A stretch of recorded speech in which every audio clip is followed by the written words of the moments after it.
오늘도 주님 전에 예배하러 오신 우리 성도님들을 진심으로 환영하며 축복합니다.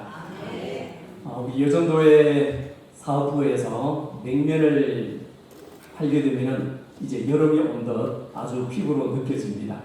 어제 맛있는 냉면이 와가지고 여러분들이 수고를 하셨는데 냉면을 파네 이제 곧 여름이구나 알 것 같아요.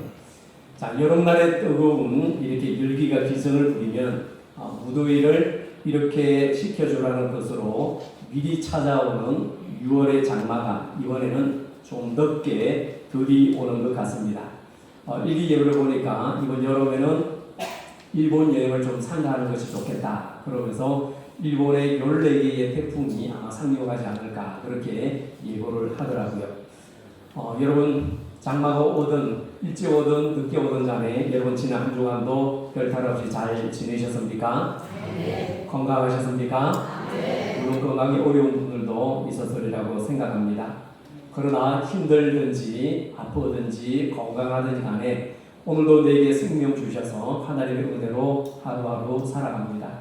이렇게 하루하루가 쌓여 일주일이 되고 일주일이 쌓여서 또 한 달이 되고 한 달이 쌓여 1년이 되듯이 우리는 이 하루하루의 시간을 살아가는 것이 어쩌면은 우리가 1년을 살아간다고 해도 과언이 아닐 것입니다.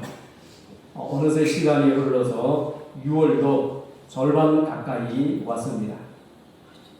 여러분들도 잘 알고 계시는 대로 엊그제 12일 금요일에 드디어 캐나다와 미국, 멕시코 3개국에서 동시에 개최되는 2026년 북중미 월드컵이 개막되었습니다.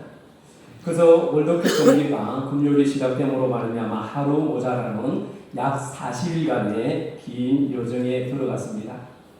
물론 개인적인 취향에 따라서 다르지만은 그래도 대부분의 사람들은 이 월드컵과 같은 각종 스포츠 경기를 많이 좋아합니다. 선수들이 보여주는 힘센 체력과 또 불타는 투지 그것들이 하나로 엉켜서 탄생시키는 그야말로 극적인 장면의 통쾌함을 찾기도 하고 대리만족을 누리기도 합니다. 이번 2026년 북중미 월드컵 경기를 온 세계인들이 지금 지켜보고 있습니다. 골을 넣고 못 넣고를 떠나서 경기에 최선을 다하며 땀 흘리는 선수들의 모습이 참으로 아름다울 정도입니다. 어찌 보면은 공 하나가 날아가는 방향에 따라서 때로는 기뻐하고 때로는 안타까워하는 모습이 좀 이상하게 보이기도 하지만 우리가 이성적으로 생각하는 것 이상으로 축구라는 게임이 주는 묘한 매력이 있습니다. 역시 공은 둥급니다. 운동장 위에서 이리저리 뛰는 선수들의 발끝에 의해서 그 둥근 공이 어디로 날아갈지 아무도 예측하지 못합니다. 개막전부터 개최국 멕시코가 남아공을 뒤흔들며 승리의 몫을 챙겼습니다.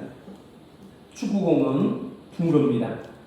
그러기 이 공이 어디로 날아갈지는 아무도 모르고요. 공이 둥글기 때문에 그것은 누구에게나 어느 팀에게나 공평합니다. 이번 월드컵에서도 강자가 약자에게 무너지는 이변이 일어날 수도 있습니다.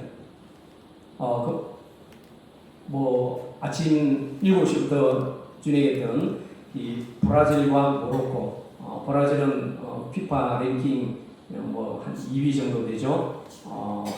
1위 다투고 모로코는 월드컵 순위가 세계 랭킹이 10위권입니다.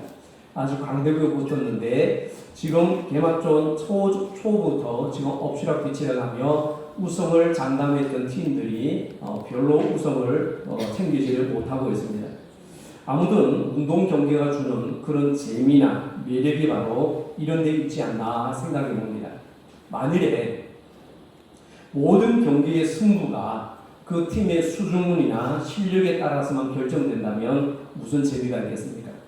월드컵을 통해서 피파 랭킹이 높은 팀들은 싸우기만 하면 이기고 피파 랭킹이 낮은 팀들은 싸우기만 하면 지고 그러면 그 경기가 무슨 재미가 있겠어요? 저 팀은 강하니까 당연히 이기겠지. 그러면서 스포츠인들로부터도 어떻게 보면은 시선을 외면당할 수도 있을 겁니다. 그렇기 때문에 그 팀의 수준과 실력에 따라서 순위가 결정되고 승부가 판가름 나는 것이 아니라 공은 둥글기 때문에 어느 누구에게 승리가 돌아갈지 예측할 수 없다는 것이죠. 물론 어느 정도 예측은 가능하겠지만은 또 한편으로는 곳곳에 깔려있는 또 우연과 뜻밖의 상황들이나 전혀 생각하지 못했던 그런 일들이 승패를 결정짓는 경우가 허다하게 있다는 것이죠. 그러기에 강자는 완벽한 승리를 위해서 준비하고 약자는 혹시라도 모를 기적 같은 승리의 꿈을 포기하지 않고 낙심하지 않는 이유가 바로 여기에 있습니다. 여러분, 운동 경기뿐만이 아니라 우리가 살아가는 인생살이가 그렇습니다. 잘 나가는 사람이 항상 성공하는 것이 아니고 못 배운 사람이 항상 뒤에 처지는 것만은 아닙니다. 물론 어느 정도 저 사람은 얼마만큼 성공하겠다는 예측은 가능하겠지만은 때로는 우리 인생이 뜻밖의 일들을 만나서 실패와 성공이 엎치락 뒤치락 하는 경우가 얼마든지 있습니다. 이런 무한한 가능성과 맞서 승리하기 위해서 우리는 열심히 노력하며 살아가고 있습니다. 꿈과 희망을 포기하지 않고 있습니다. 알지 못하는 미래에 대한 기대와 소망을 저버리지 않습니다. 이런 삶의 모습의 축소판으로서 월드컵 축구 경기가 지금 전 세계의 축제로 진행되고 있습니다. 사실은 말이죠. 제가 지난주에 여러분들에게 약속하기를 루키 본문을 가지고 설교를 하려고 했었는데 루키를 가지고 본문을 가지고 설교를 하다가 뜻밖의 월드컵 한국 경기가 있다는 것에 그래서 제가 본문을 바꿔서 오늘 준비를 했습니다. 그래서 이왕에 월드컵이 진행되고 있는 과정에서 이 제목으로 한번 말씀을 전해야 되겠다 그러면서 얼른 핸들링을 했습니다. 그래서 루키 말씀은 좀 더 연구를 해서 한 달 뒤에나 나누리라고 나름대로 설교에 대한 계획과 시간표를 짰습니다. 저는 스포츠를 참 좋아합니다. 필드에서 그렇게 즐기는 편은 아니지만은 때로는 이 보는 것만으로도 운동 경기에 아주 흠뻑 빠질 때가 있습니다. 때로는 그 경기를 통해서 대리만족을 누리기도 하고, 그래서 요즘에 뭐라고 그러죠? 주먹으로 때리고 치고 발로 차는 거, UFC. UFC. 예, UFC에 가끔씩 보기도 합니다. 핸드폰만 보면 유튜브에 그게 나오더라고요. 때리는데 제가 주먹질을 할 수 없으니까 그걸 통해서 오히려 저기를 때리면 이길 수 있을 것 같은데 저기를 발차기 하면 되겠는데 그러면서 보면서 흥분하기도 하고 대리만족을 누리기도 하고 그러면서 스트레스도 날리기도 하고 그럽니다.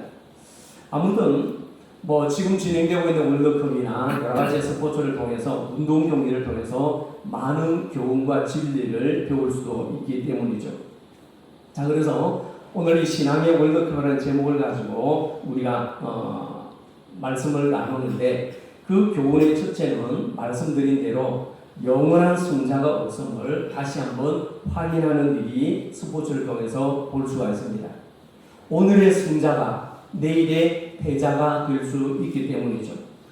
이 땅에서는 영원한 승자나 권장은 있을 수 없습니다.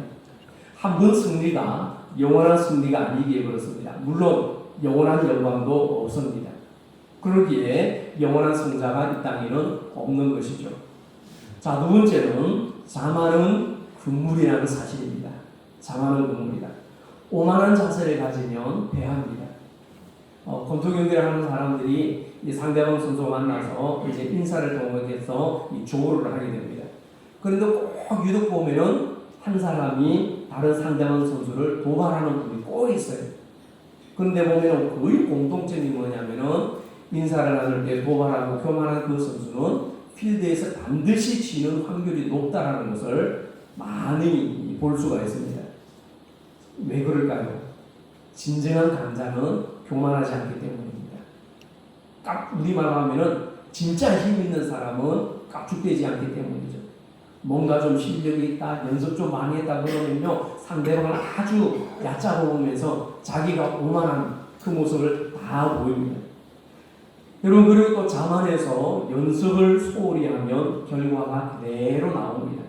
승리에는 투지와 인내와 연습과 땀 흘림과 자기 절제가 필수입니다. 여러분, 자기와의 싸움에서 진 사람은 경기를 아직 안 해도 이미 진 사람입니다. 자기와의 싸움에서 진 사람은 앞으로도 질 사람입니다. 자기를 진정으로 이긴 자만이 세상을 이길 수 있고 다른 사람도 이길 수가 있습니다. 정신력의 싸움, 끈기와의 싸움, 자기 절제와의 싸움, 감정과의 싸움, 끊임없는 훈련의 싸움, 이것이 중요합니다. 특별히 운동 경기는 상대방을 이김으로써 승리자가 됩니다. 승리는 영광이요, 패배는 비참합니다. 패배는 슬픕니다. 다행히 12일날 금요일날 우리 대한민국 월드컵 첫 경기가 있었죠. 체코와 첫 경기에서 어떻게 됐나요? 결과가 2대1 역전. 예, 이겼습니다. 그런데 그것도 그냥 이긴 것이 아니라 어떻게 이겼죠? 역전승으로 이겼습니다. 만약에 직가면 그 선수들의 마음이 얼마나 부극했어요. 보고 응원하는 국민들의 마음은 또 얼마나 안타까웠을까요? 그러기에 승리는 영광이요, 기쁨이요, 환희입니다. 그러나 패배는 낙심이요, 쓰라림이요, 아프고 비참합니다. 그러나 우리 생활의 대부분이나 우리 신앙생활의 상대는 밖에 있지 않고 우리 안에 있습니다. 상대를 이기는 것이 아니고 나를 죽이는 것이고 나를 이기는 자기와의 싸움입니다. 게으름의 싸움에서 여러분 결코 지거나 양보하지 마십시오. 말씀과 기도 생활에서 결코 게으름과 나태함의 싸움에서 결코 밀리지 마십시오. 자신과의 싸움에서 이겨야 합니다. 그래서 자만은 금불이라는 사실이고 나와 싸움에서 반드시 이겨야 합니다. 상대방에서 이기는 것이 중요하지 않습니다. 나와의 싸움에서 이겨야 되는 것이죠. 그 사람만이 진정한 승리자입니다.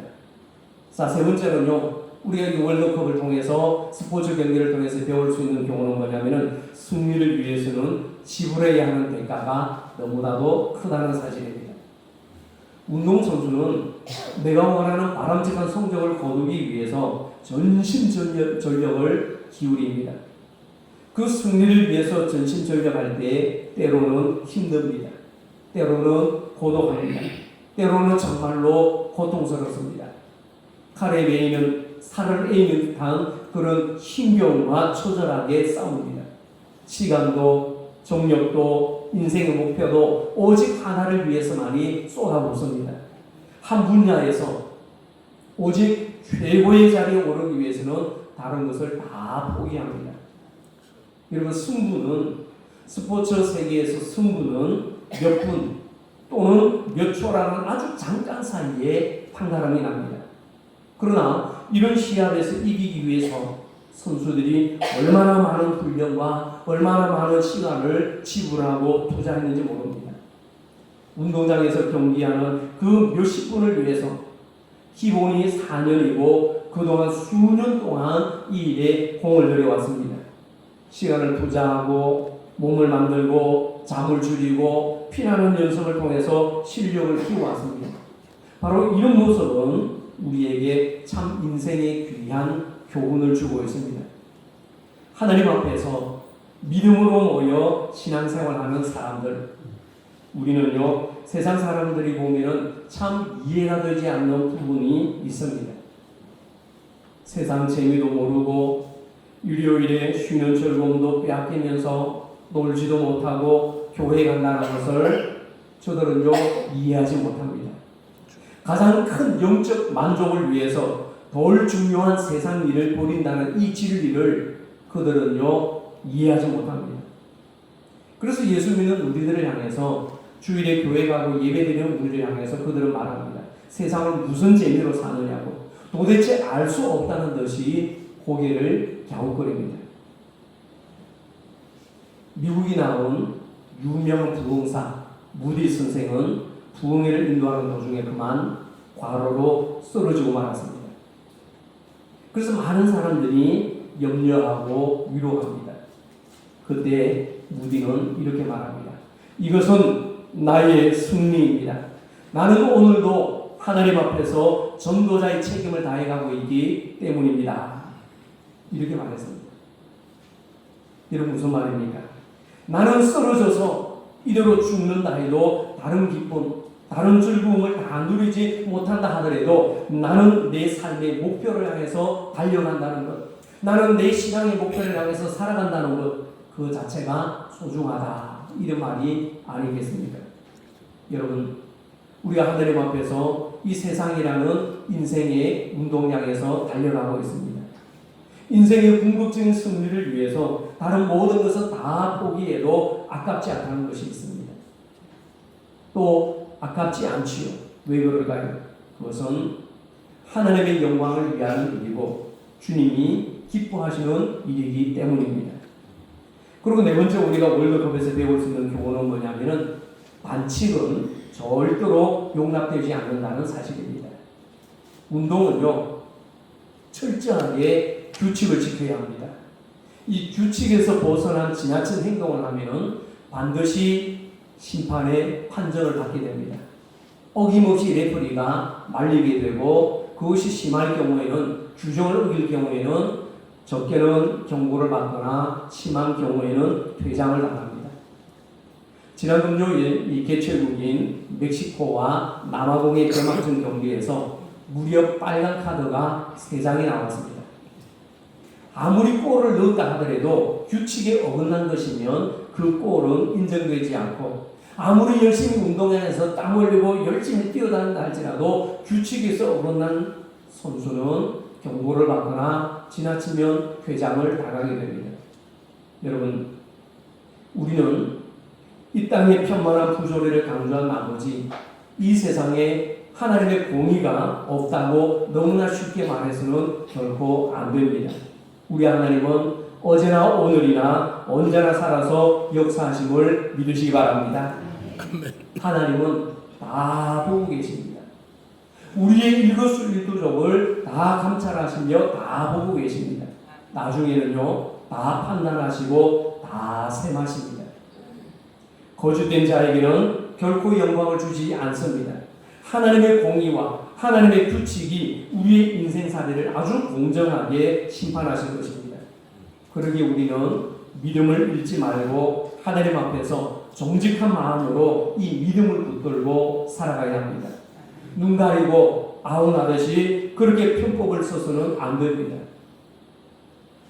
만약에 그런다면 우리는 유혹을 받을 수밖에 없고 쉽게 흔들리고 쉽게 무너지기 쉽습니다. 그러기에 우리는요 규칙을 잘 지켜 나가는 선한 싸움을 싸워나가야 합니다. 자, 네 번째로 우리가 기억해야 될 것은 우리는 운동 경기를 통해서 일체감을 갖습니다.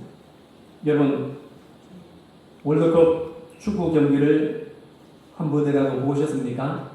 아니면 앞으로도 보실 겁니까? 어떻습니까? 경기를 보면서 선수가 한 사람이라도 넘어지면은 경기를 보는 우리 모두가 아프고 선수가 한 골을 넣을 때 온 국민이 함께 기뻐하지 않습니까? 월드컵 경기에서 우리 한국팀의 승리가 마치 내 생애에 그야말로 최고의 날인 것처럼 얼마나 많은 사람들이 환호하고 함성을 지르고 기뻐하고 있습니까? 여러분 냉정하게 생각해 본다면 우리가 골을 넣은 그 선수에 대해서 알면 얼마나 알까요? 그 선수와 친하다면 얼마나 친할까요? 제가 예전에 교회에서 권사님의 조카가 아주 어떻게 보면 유명한 선수라고 볼 수 있고 아니면 그렇지 않은데 엄원상 선수라고 이거 들어보셨습니까? 네, 들어보셨죠? 키도 저만해요. 스포츠 축구 선수라기보다는 너무나 왜소한 몸집에 너무나 작은 키입니다. 그 권사님 조카가 내려왔습니다. 인사를 나누면서 제가 그랬어요. 생각보다 많이 크지 않네요. 카메라를 던져 차려야 하니까. 그래서 그 권사님이 저한테 뭐라고 그러냐면은 우리 권사님은 참 키도 크지 않고 뭐 뛰어난 명문 클럽에 유학을 간 것도 아닌데 그렇게 클럽에서 스포츠 팀에서 이렇게 스카웃을 받은 것은 피나는 훈련 때문이었대요. 엄청난 훈련으로. 키가 작으면 뭐가 짧아요? 아이고 뭐 보여드려야 됩니까? 다리가 짧아. 네. 키가 큰 사람은 다리가 길어요. 그래서 다리가 짧은 사람은 쟁걸음으로 짧은 보폭을 뛰어야 되지만은 큰 사람은 어떻게 돼요? 성큼성큼. 근데 엄원산 선수는 키가 크지 않기 때문에 달리기를 아주 많이 쟁걸음 뛰어야 되는데 그것을 무엇으로 극복했을까요? 피나는 훈련으로. 그 훈련으로 극복했습니다. 그래서 전북에서 울산으로 스카웃 받고 얼마나 팀에서 요긴하게 선수로 뛰고 있는지 모릅니다. 자, 여러분, 사실 그렇다 하더라도 월드컵 경기에서 그 골을 넣는 선수가 나와 무슨 상관이 있나 말이죠. 그럼에도 골을 넣으면 기쁘고 넣지 못하면 안타까워하고 그 선수를 알면 얼마나 알고 친하면 얼마나 친할까요? 그러나 같은 민족이요 같은 한국 사람이라는 이유로 우리는 같이 아파하고 같이 기뻐합니다. 분명히 선수는 선수고 나는 나입니다. 그러나 내 마음이 운동장에 가 있으면요 운동장에서 뛰는 선수보다 내 마음이 더 급합니다. 여러분, 우리가 하나님 앞에서 신앙생활하는 신앙생활에 있어서도 역시 마찬가지입니다. 예수님은 예수님이고 나는 나입니다. 어떻게 2000년 전에 유대 땅에서 십자가에 달려 죽은 그분이 오늘 나의 구원이 될 수 있습니까? 어떻게 그분이 나의 죄와 허물을 다 속해 주십니까? 그러나 예수님과 내가 일체감을 가질 때 내 마음과 내 감정과 내 영혼이 주님과 하나가 될 때에 주님을 나의 구주로 영접할 때에 우리는 그 구원의 신비를 내 것으로 분명하게 체험할 수 있는 줄로 믿습니다. 예수님과 나와 당신은 둘이 아니요 하나임을 우리는 운동 경기를 통해서 느끼듯이 우리는 주님과 나와 하나님을 통해서 신앙의 비밀을 푸는 열쇠를 간접적으로 체험할 수가 있는 것이죠. 자, 오늘 제목이 신앙의 월드컵입니다. 지금 2026년 북중미 월드컵 경기가 오늘까지 우리 시간으로 3일째 진행되고 있습니다. 사실 월드컵은 3일째 진행되고 있지만 사실 지금 이 자리에서는 우리 모두가 신앙의 경기에 집중하고 열중하고 있습니다. 경기장에서는 국가대표 선수들이 경기를 하지만 지금 이 자리 여기서는 나 스스로가 신앙의 선수로 살아가고 있습니다. 우리 모두는 하나님 앞에서 신앙 월드컵에 출전한 믿음의 선수들입니다. 여러분, 선수들이란 아무나 선수가 되는 것 아닙니다. 아무나 대표자로 발탁되는 것 아닙니다. 선수들이란 나라를 대표해서 뽑힌 사람이 국가대표죠. 마찬가지로 우리는 하늘나라의 골문을 향해 달리도록 하나님께서 택하시고 불러낸 하나님 나라의 국가대표 선수들이 우리 믿음의 성도임을 여러분 기억하시길 바랍니다. 그러기에 우리는 이왕에 이 경기를 뛸 바에 믿음의 승리자가 되어야 합니다. 그래서 바울 사도는요 디모데전서 4장 8절에서 성경을 통해 우리에게 이렇게 말씀합니다. 육체의 연습은 약간의 유익이 있으나 경건은 범사에 유익하니 금생과 내생의 약속이 있느니라. 아멘. 여러분, 이 약속을 붙들고 믿음으로 반드시 완주하시기 바랍니다. 그러면 우리는 어떻게 경기해야 승리를 거둘 수 있을까요? 이왕에 하는 경기라면 이겨야 제맛이 아니겠습니까? 오늘 성경 본문은 우리에게 세 가지를 말씀하고 있습니다. 첫째는 벗어버릴 것이 있습니다. 같이 봅시다. 벗어버릴 것이 있습니다. 이 벗어버릴 것을 바르게 온전하게 벗어버릴 수 있어야만이 경기에서 이길 수 있다고 말씀합니다. 어떤 것을 벗어야 될까요? 모든 무거운 것과 얽매이기 쉬운 죄를 벗어버려야 합니다. 죄를 벗어버려야 합니다. 그렇다면 무거운 것은 무엇을 말할까요? 그것은 불필요한 무게를 덜어버리라, 이런 뜻입니다. 경기장의 선수들은요, 체중 조절을 잘 해야 합니다. 몸이 무거우면 뛰기가 힘들고 경기에 이길 수가 없습니다. 제가 그랬잖아요. 몸에 살이 찌니까 뛰는 것이 힘들어요. 뛰는 것이 힘들어요. 그래서 제가 몸무게를 달아보니까 67kg 나가가지고 이거 안 되겠다 싶어가지고 다이어트를 한다고 그랬잖아요. 안 믿으시는 거지. 그래가 제가 2kg를 줄였습니다. 대단하죠? 지금 2주 동안 열심히 집에서 홈트레이닝, 말 그대로 홈트를 하고 있습니다. 죽을 것 같아요. 숨이 차는데 뭐라고 그러냐면은 숨이 찰 정도로 운동을 해야 산소를 통해서 지방이 태워집니다. 그래서 유산소 운동이 지방을 태우고 이렇게 하는데 제일 으뜸인 운동이 숨 찰 정도로 운동을 하래요. 그래서 제가 유튜브에 여러 가지를 찾아가지고 레그 프레스는 이제 헬스장에 가야 되겠지만 헬스장에 가지를 못하고 집에서 홈트를 하는데 죽을 것 같아요. 숨이 차요. 근데 보람이 있으니까 또 하게 돼요. 그래서 65kg까지 내려왔습니다. 남이 얘기하고 별로 좋아하지 않으시나요? 자, 여러분, 체중 조절을 잘해야 돼요. 몸이 무거우면 뛰기가 힘들어요. 자, 몸이 가벼우려면 몸무게도 줄여야 되지만 또 뭘 조절해야 될까요? 옷, 무거운 옷은 벗어야 됩니다. 그래서 제가 집에서 운동할 때는요, 아주 가벼운 옷을 합니다. 런닝을 입고.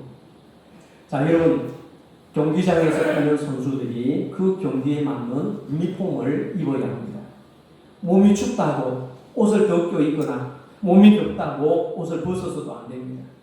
무거운 짐이 있다면 다 내려놓아야 합니다.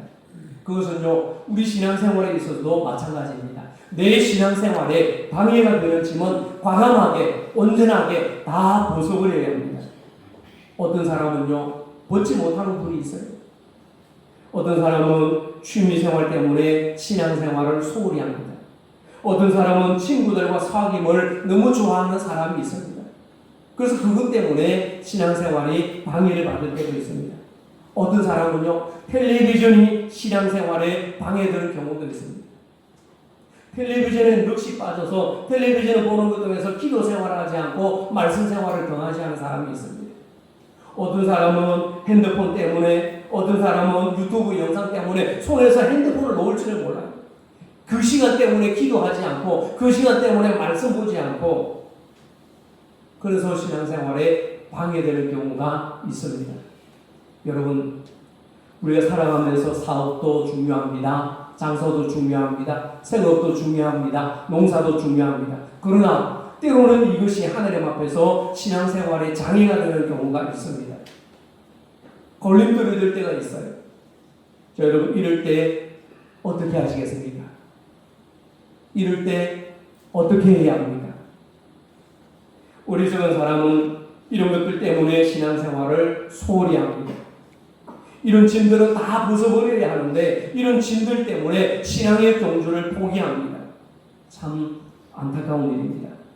그러나 무엇이 우선순위인지 구별할 줄 아는 지혜로운 사람은 하나님 앞에서 내 신앙의 경기에 승리하기 위해서 이런 짐들을 과감하게 내려놓고 과감하게 벗어버립니다.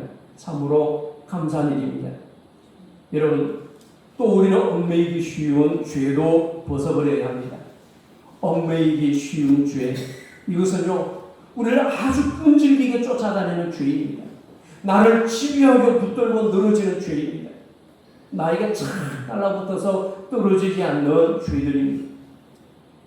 여러분, 사람은 사람마다 강한 사람이 있고 약한 사람이 있습니다. 강한 면이 있고 다른 면이 다 제각기 다릅니다. 그래서 사람마다 붙어 다니는 얽매이기 쉬운 죄는 다 각각 다 다릅니다. 구약성경에 나오는 에서는요, 사냥도 잘하고 남자라고 하지만은 배고픈 것에는 약했습니다. 야곱은 머리가 비상하고 지혜가 남달리 뛰어났지만은 남을 잘 속였습니다. 모세는 참으로 대단하고 뛰어난 지도자였지만은 분노를 이기지 못했습니다. 사울 왕은 한 나라의 임금이 있고 군주였지만은 시기하는 마음 때문에 실패했습니다. 사람은 이처럼 누구나 이렇게 얽매이기 쉬운 죄가 하나씩은 있습니다. 누구나 약점이 있습니다. 털어서 먼지 안 나는 사람 없습니다. 누구나 단점이 있습니다. 그러나 우리는 이것을 잘 이겨나가야 합니다. 잘 이겨야 합니다. 어떤 사람이 자다가 꿈을 꾸는데 사람들이 모두 다 높은 계단을 오르고 있습니다. 그런데 저 계단 위쪽에 끝은 천국이라고 부릅니다. 그런데 사람들이 그 계단 높은 곳을 향해서 저 끝을 향해서 올라가는데 사람들이 모두 다 저마다 발에 쇠사슬을 하나씩 매달고 계단을 오릅니다. 그 쇠사슬이 발목을 당기기는 하지만은 처음에는 별로 신경 쓰지 않고 그런 대로 잘 올라갑니다. 그런데 한참을 올라가다 보니까 쇠사슬이 갈수록 점점 무거워지고 걸음걸이를 방해합니다. 그래서 어떤 사람은 이 쇠사슬을 뚝 끊어버리고 날아가듯이 올라가는가 하면 어떤 사람은 쇠사슬 줄이 아래에서 잡아당겨서 아무리 힘을 써도 더 올라가지를 못합니다. 그러다가 이 사람이 꿈을 깼습니다. 꿈을 꿔서 가만히 생각해 보니까 그렇구나. 모든 무거운 것과 얽매이기 쉬운 죄를 벗어버려야 하는구나. 이런 깨달음이 있었습니다. 그렇습니다, 여러분. 우리도 마찬가지입니다. 누구에게나 나를 끌어당기는 이런 죄의 짐과 인생의 짐이 있습니다. 약점, 죄의 짐, 내 어려움들, 내게 착 달라붙어서 떨어지지 않는 이런 무거운 약점, 죄의 짐, 이런 것들이 있죠. 이것들을 벗어버리고 믿음의 선한 싸움을 싸워 승리하는 성도님들 되시기를 축원합니다. 자, 두 번째 우리가 본문에서 기억하고 생각해야 될 것은 뭐냐면 경주에서 승리를 거둘 수 있는 데에 관한 두 번째 비밀은 인내심입니다. 인내로서 우리 앞에 당한 경주를 경주하며 말씀합니다. 무엇을 가져야 합니까? 인내심을 가져야 합니다. 인내로서 경기하라 성경 말씀합니다. 주저하지 말고 포기하지 말고 꾸준히 계속해서 앞만 보고 달리라는 말씀입니다. 아마 오늘을 사는 현대인들에게 가장 부족한 것이 있다면 그것은 인내심이 아닐까 생각합니다. 기다릴 줄 모릅니다. 오늘날 현대인들은요 느긋한 모습을 잃어버렸습니다. 진득한 마음이 없습니다. 꾸준한 마음이 있어야 하는데 요즘 현대인들은 인스턴트에 너무 익숙해있기 때문에 그야말로 마음이 너무 조급합니다. 여러분, 우리는 특별히 신앙생활에서 인내해야 합니다. 느긋함이 있어야 됩니다. 조바심을 가지면 안 됩니다. 신앙생활은요 장거리 경주와도 같습니다. 마라톤 선수에게 있어 필요한 것은 인내심입니다. 예수님도 마태복음 24장 13절에서 말씀하셨습니다. 끝까지 견디는 자는 구원을 얻으리라. 아멘. 끝까지 견디는 자. 우리는 기도하되 하나님께서 응답해 주실 때까지 기다릴 줄 아는 인내가 필요합니다. 하나님께서 응답을 주실 때까지 우리가 응답받기를 기다리는 인내가 필요하죠. 그런데 응답받기를 조바심 내면서 포기하고 있다면 그래서 인내가 부족해서 응답을 받지 못한다면 이보다 더 억울한 일이 어디에 있을까요? 우리가 전도하되 열매 맺기까지 인내하는 것이 필요합니다. 한 생명이 한 영혼이 천국 백성이 되는 것이 어떻게 그렇게 쉬운 일일까요? 이 한 생명이 세상에 속해 있다가 하나님 나라에 속해지는데 그 속함이 그 신분이 바뀌어지는 것이 결코 쉬운 일이 아니라는 것이죠. 세상에 속한 존재가 하나님께 속한 존재로 돌아서는 것은 참으로 귀한 일인 만큼 우리에게는 인내가 꼭 필요합니다. 그러기에 우리가 복음을 전하며 전도하되 인내로 전도해야 합니다. 그리고 우리는요 고난 가운데서도 인내해야 합니다. 징계의 채찍을 맞을 때에 고난의 선자를 마실 때에 필요한 것은 인내하는 일입니다. 여러분 6절을 한번 보실까요? 6절 말씀을 한번 같이 읽어보겠습니다. 6절입니다. 여러분들이 한번 큰 소리로 본문 성경책을 보면서 6절을 한번 같이 읽어주시기 바랍니다. 주께서 그 사랑하시는 자를 징계하시고 그가 받아들이시는 이들 아들마다 채찍질 하심이니라. 자, 여러분 주께서 사랑하시는 자를 뭐 하신다? 징계하신다. 그가 받아들이는 아들마다 채찍질 하신다. 고난이 처음에는 고통스럽고 아프고 슬픈 일입니다. 그러나 보상으로 주어지는 인내의 결과에 대해서 11절에서 이렇게 말씀합니다. 무릇 징계가 당시에는 즐거워 보이지 않고 슬퍼 보이나 후에 그로 말미암아 연단받은 자들은 의와 평강의 열매를 맺느니라. 아멘. 이런 말이 있죠. 인내는 쓰다. 그러나 그 열매는 달다. 이 말처럼 고난 가운데서도 인내로서 우리 앞에 당한 경주를 경주하며 하나님께서 응답해 주실 때까지 인내로 승리하는 삶이 되시기를 축원합니다. 자, 마지막으로 살펴볼 것은 우리는 경주에서 승리하기 위해서는 예수님만을 바라보아야 합니다. 같이 봅시다. 신앙의 경주에서 승리하기 위해서는 예수님만 바라보아야 합니다. 성경 우리에게 말씀합니다. 믿음의 주여 또 온전하게 하시는 이인 우리 주 예수 그리스도를 바라보자 말씀합니다. 우리는요 예수님만 바라보면서 경기를 해야 합니다. 선수는요 목표가 있어야 합니다. 우리의 신앙의 목표는 꼬린 지점이 바로 예수 그리스도 우리 주님이십니다. 물론 우리가 예수님처럼 될 수는 없습니다. 그러나 예수님만을 바라보아야 합니다. 주님을 바라볼 수 있습니다. 천문학자가 멀리 우주를 바라보듯이 비행기 조종사가 아직은 보이지 않는 도착 지점을 바라보듯이 우리는 예수님을 바라보아야 합니다. 영화에서 보듯이 요트들이 바다로 나가는 것을 보면은요 당장은 바람 부는 대로 갈짓자로 움직이지만은 그러나 목표는 분명합니다. 그 배가 바람 때문에 직선 코스로 빠르게 달리지 않는다고 해서 최종 목표를 잃어버리는 것은 아닙니다. 여러분 등산하는 사람도 마찬가지입니다. 정상을 향해서 직선으로 올라가는 것만이 아닙니다. 그 목표를 향해서 정상을 향해서 때로는요 내려가기도 하고 때로는 올라가기도 하고 때로는 돌아서 가기도 합니다. 그럴지라도 최종 목표인 산 정상을 향해 가는 때는 변함이 없습니다. 마찬가지로 우리의 신앙생활에 굴곡이 있고요. 때로는 의심이 생기고 때로는 회의가 들고 때로는 시험에 들기도 하고 때로는 넘어질 때도 있습니다만은 우리 목표인 예수님만을 바라보기를 포기하지 마시기를 바랍니다. 그러기 우리는 나 자신을 바라보지 말아야 합니다. 나는 약합니다. 나는 죄가 많습니다. 나는 유혹과 시험에 넘어지기 쉬운 존재입니다. 하지만 그런 대로 그럭저럭 괜찮은 나 자신을 바라보게 되면 교만하기 쉽습니다. 넘어지기 쉽습니다. 그러지 못하고 실패하고 못나고 뭔가는 내세울 것 없을지라도 두드러지 못한 나 자신을 바라보면 낙심하기 쉽지만은 그러나 주님만 바라보시기 바랍니다.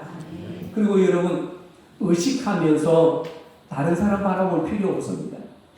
아무리 성실하고 잘 믿고 완벽해 보이는 사람이라 할지라도 한 가지 허물 없는 사람은 없습니다.